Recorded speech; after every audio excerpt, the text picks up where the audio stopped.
অন্ধকার যখন আলোয় মেলে না, নিরুপায় হৃদয় যখন শক্তির খোঁজে থাকে, তখনই একমাত্র ভরসা মা বল্লা কালী।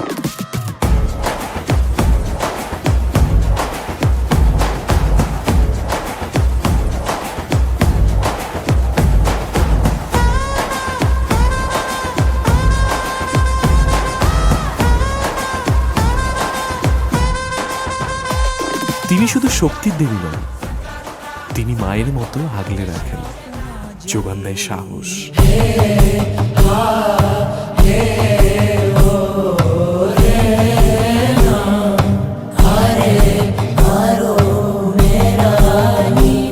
রাস পূর্ণিমায় যখন আকাশ জুড়ে শুধু চাঁদের আলো, ঠিক সেই সপ্তাহের শুক্রবারে ঢাকের তালে আর জয় মা বল্লার ধ্বনিতে মর্তে আগমন করেন মা বল্লা কালী।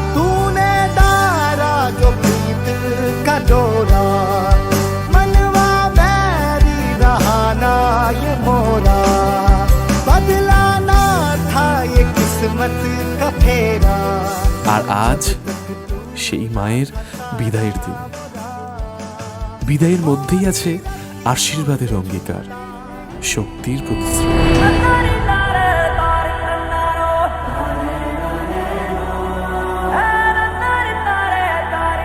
অনেকে বলে বল্লা মায়ের হয় না বিসর্জন, মা থাকে সারা বছর ভক্তদের আপদে বিপদে সর্বদা বিরাজমান। পুজোর 4 দিন মায়ের সান্নিধ্যে যেন সারাটা বছর শক্তি হয়ে থাকে। আজ বিসর্জনের আগে আমরা সবাই মিলে মাকে প্রণাম করি, মঙ্গল, শান্তি ও শক্তির কামনা করি। শেষ নয়, এই বিদায়ের মধ্যেই হয় নতুন সূচনা। জীবনের যুদ্ধে মায়ের আশীর্বাদই হোক আমাদের অস্ত্র, আমাদের আলো।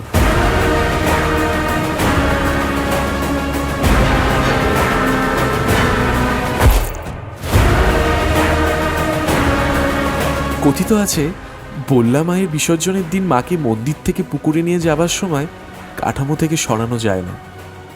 মা নাকি নিজেও যেতে চায় না। ভক্তদের মানতের কয়েক হাজার কালী প্রতিমাগুলোকে প্রথমে পুকুরে বিসর্জন দিয়ে শুরু হয়ে যায় মায়ের মূল মূর্তির বিসর্জন। মন্দির চত্বরে কয়েক হাজার পুলিশের নিরাপত্তায় মাকে ধীরে ধীরে মন্দির থেকে বের করা হয়। চারিদিকে বেজে ওঠে শঙ্খ উলুধ্বনি। ভক্তদের জয় মা বল্লা ধ্বনিতে যেন চারিদিকে এক আলাদা আবেগ তৈরি হয়। কারো চোখের জল তো কারো মুখের হাসিতেই মায়ের রীতি রেওয়াজ মেনে পুকুর পাড়ে নিয়ে যায়। কয়েকশো ঢাক, শঙ্খ, উলুধ্বনির সাথেই জলে মিশে যায় মায়ের মূর্তি। কিন্তু দেবীর শক্তি আমাদের হৃদয়ে স্থায়ী থাকবে।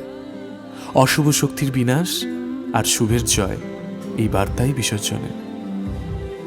মা বল্লা, আবার এসো, আবার আনন্দে ভরিয়ে দিও। মা বল্লা, আমাদের রক্ষা করো, আবার দেখা হবে মা। আমার মা, সবার মা, জয় মা বল্লা।